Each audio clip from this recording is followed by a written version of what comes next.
Greetings, beautiful, precious spirit soul that you are. We all have names, labels, definitions, but none of those are who we are. Just like when you look in the mirror and you see the image, or, a mirror image of the body, that doesn't give you the depth of everything that's in the body. It gives you just some pixels, you might say, on a mirror. See, my topic: protect your consciousness.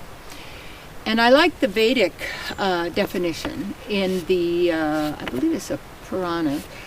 It is a Purana of this our nature as a spirit soul. It's called Sat Chit Ananda Vigraha. That means eternity, consciousness, bliss, and we have a form. And the form of the soul takes is, in a sense, a feeling body. So our body is also, you might call it an emotional body, but it's not an emotional body. It's a feeling, sensing body, knowing body, you see. And when you protect your consciousness then has two parts, basically. What you know, and what that, a lot of the knowing, and I'm not talking about inner knowing. There is that knowing, but there's also what you believe, or the concepts that you have been taught to, all of us have been taught to accept as true, when they're really concepts. And they're used, and they matter because they make matter. It operates this way because we generate electricity and magnetism. Okay, so it's part of who we are. It's just, that's the way the source is. So when you protect your consciousness, that means what you know, you have to make sure it's truth, or is it just a bunch of concepts and beliefs that have been taught? And that we've been, just like in school, instead of teaching people, not even teaching, helping people to realize the powers within them and how to discern truth from false and how to recognize and realize what's true and what's happening and that sort of thing, then they are given information that they have to read and then memorize, and then a test that says what's true and what's false. So it says then that thing, even though it was a construct and made up, is true, so therefore everything else is false.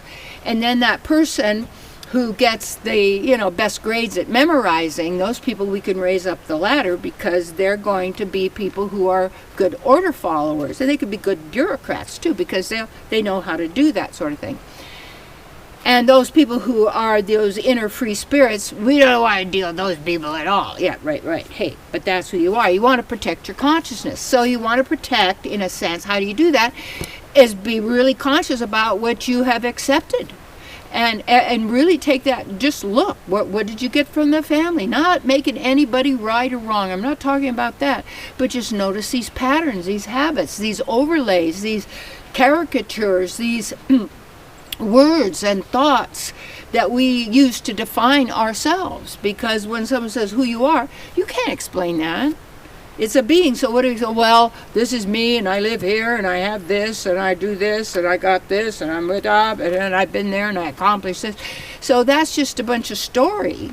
But story, if you're the storyteller, isn't you see.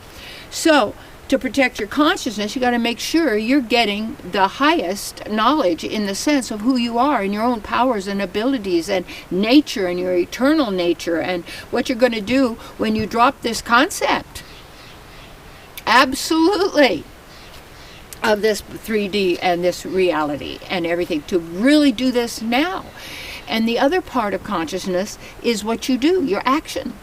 And so if we have faulty information, we're going to have faulty actions that are not going to bring us the joy and the love and the good that we really are seeking, because that comes from us. And when we're always taught that out there, when you keep getting it out there, then you're going to have what's in here. It doesn't work that way. You be here and you live your, express your existence from there, you see. So your choices always resonate with who you really are.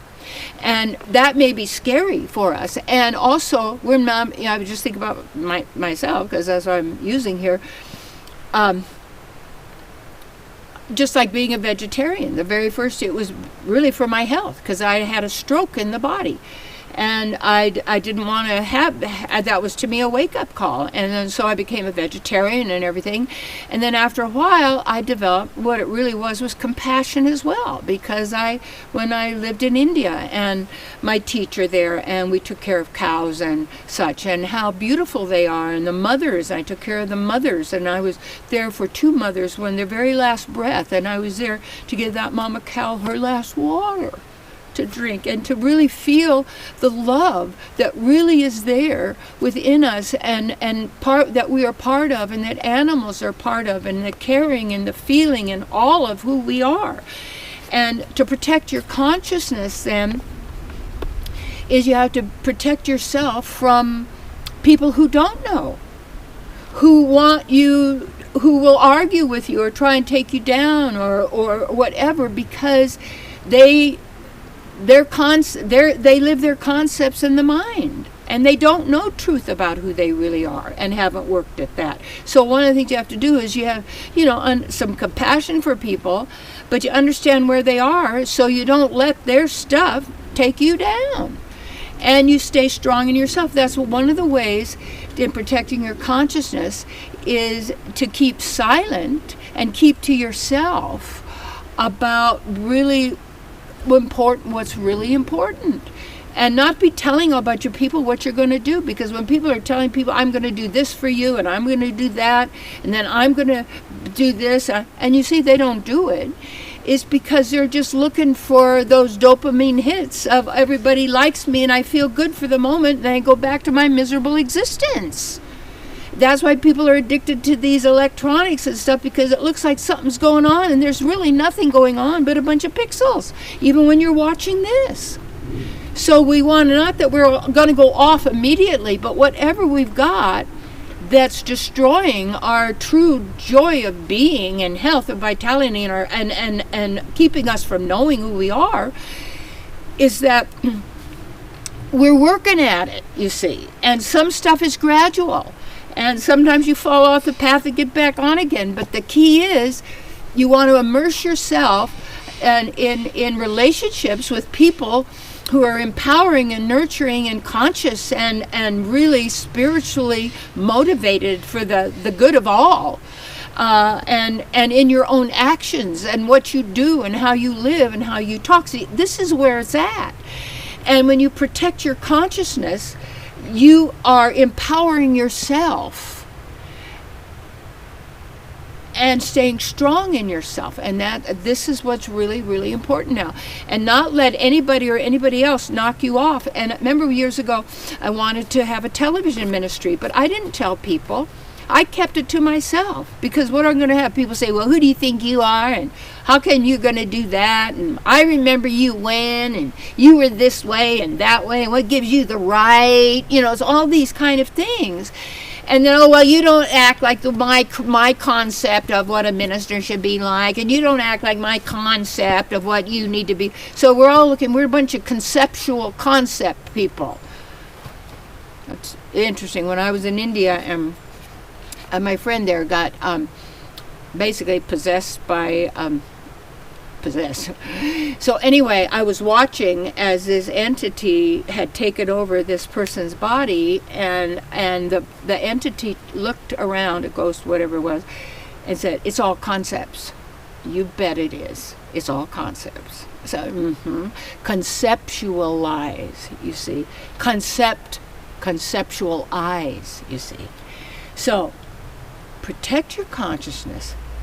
Invest in your consciousness, whether it's the seminar, it's the retreat, it's the book, it's the class, it's the counseling session, it's the people that you're working with, it's your spiritual center, it's whatever you're doing to really realize this is the most important, greatest work in the world, is your own self-realization. Therefore, and then you are working for the welfare of all, and you are in your divine state who you are now.